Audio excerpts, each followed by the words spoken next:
Hello friends, આજે આપણે બનાવીશું પાણીપુરીનો કાળો મસાલો. આ મસાલાનો ઉપયોગ આપણે પાણીપુરી સિવાય ઘણી બધી વસ્તુમાં કરી શકીએ છીએ, જેમ કે કોઈ પણ ચાટમાં, સોડામાં, સલાડ, ફ્રૂટ કે છાશમાં આ મસાલો ઉમેરી તમે એની ટેસ્ટમાં વધારો કરી શકો છો. અને આ મસાલાને આપણે 12 મહિના સુધી એરટાઇટ બરણીમાં ભરીને સ્ટોર પણ કરી શકીએ છીએ. તો ચલો હવે મસાલો બનાવવાની શરૂઆત કરીએ. એના માટે આપણે સૌથી પહેલાં એક તવીમાં 1.5 વાટકી ધાણા લઈશું.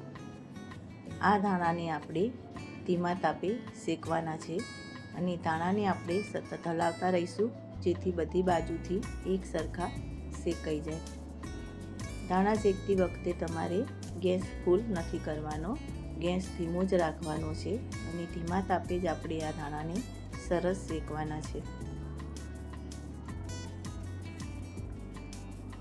આ રીતે આપણે ધાણાને સરસ શેકી લઈશું. અને આ ધાણાને આપણે બ્રાઉન કલરના નથી રાખવાના, પણ એનો કલર કાળો થઈ જાય ત્યાં સુધી આપણે આ ધાણાને શેકવાના છે. હવે આપણા ધાણા સરસ શેકાઈ ગયા છે. તમે જોઈ શકો છો કે એનો કલર પણ કાળો થઈ ગયો છે. હવે આપણે આ ધાણાને એક થાળીમાં કાઢી લઈશું અને એને પોળા કરી લઈશું, જેથી એ ઠંડા થાય. હવે આપણે એ જ તવીમાં આપણે 1 વાટકી જીરું લઈશું. જીરાને પણ આપણે ધાણાની જેમ જ શેકવાના છે અને આમાં પણ ગેસ ફૂલ નથી કરવાનો. જીરાને પણ આપણે કાળું થાય ત્યાં સુધી શેકવાનું છે. ધાણા અને જીરું આપણે કાળો કરીએ એનો મતલબ એવો નથી કે આપણે આ ધાણા અને જીરું બળી ગયું છે, પણ ધાણા અને જીરું જો તમે બ્લેક શેકશો તો એનો ટેસ્ટ ખૂબ જ સરસ આવશે, એક સ્મોકી ફ્લેવર આવશે. અને બ્રાઉન કલરના શેકશો તો એનો ટેસ્ટ પણ અલગ આવશે. એટલે જો તમે આવો મસાલો બનાવો તો હું જે રીતે બનાવું છું એ રીતે જ તમે બનાવશો તો મસાલો ખૂબ જ સરસ બનશે. હવે આપણું જીરું પણ શેકાઈ જવા આવ્યું છે.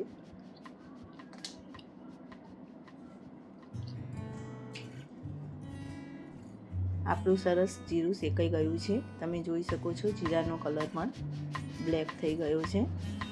હવે આપણે આ જીરાને ધાણા ભેગા જ ઉમેરી દઈશું. ત્યાર પછી આપણે આખા લાલ મરચાં લેવાના છે અને આ મરચાંના ડીટિયા કાઢી અને એની અંદર રહેલા આપણે બિયાને કાઢી લઈશું.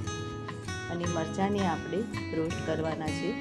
મરચાંને આપણે કાળા નથી કરવાના, ફક્ત એને આપણે થોડાક શેકવાના જ છે. પછી આ મરચાંને પણ કાઢી લઈશું અને આ ત્રણેય વસ્તુને ઠંડી થઈ જાય ત્યાં સુધી રહેવા દઈશું.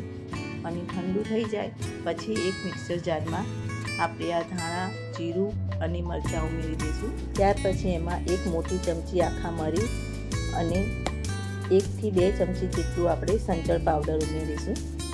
અને આનો આપણે ફાઇન પાવડર કરવાનો છે અને કચરો ક્રશ નથી કરવાનો, પણ એનો ફાઇન પાવડર કરવાનો છે. એનાથી જ એનો ટેસ્ટ સરસ આવશે. તો તૈયાર છે આપણો આ બ્લેક મસાલો. અને હવે આ મસાલાનો ઉપયોગ કેવી રીતે કરવો એ તમને બતાવું. એના માટે આપણે સૌથી પહેલાં 1 વાટકીમાં 1 મોટી ચમચી કાળો મસાલો અને 1 ચમચી અંદર મીઠું ઉમેરીશું અને બંનેને આપણે સારી રીતે મિક્સ કરી લઈશું. તો હવે આપણે તૈયાર છે આ મસાલો. આ મસાલાને આપણે પાણીપુરીમાં, પછી ચણા અને બટાકાનો જે માવો બનાવીએ છીએ એની અંદર પણ એનો ઉપયોગ કરી શકીએ છીએ. જો તમને આ મારો વિડીયો થોડો પણ ઉપયોગી લાગ્યો હોય તો લાઈક, શેર અને સબસ્ક્રાઈબ કરવાનું ના ભૂલતા. Thank you.